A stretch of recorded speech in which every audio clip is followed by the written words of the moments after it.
Sveiki, šiandien mes Tubzone video vloge turime du naujus Santec produktus. Tai garsusis korpusų ir maitinimų šaltinių gamintojas sugalvojo savo jėgas išbandyti mobiliųjų rinkoje ir pristato du naujus įrenginius.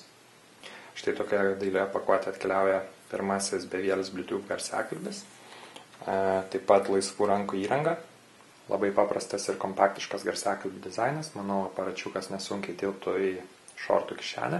Dar man patiko guminis paviršius, kurį malonu liesti, ir pats aparačiukas yra netgi šiek tiek minkštas. Čia turiu savo Nokia Lumia, tai keliaujame į nustatymus, Bluetooth. Ir štai iš karto matome SP1. Paspaudžiame.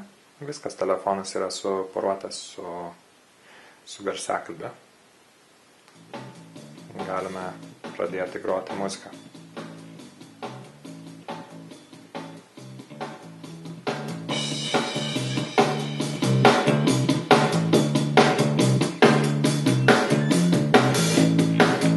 Taip pat įdomus dalykas yra tas, kad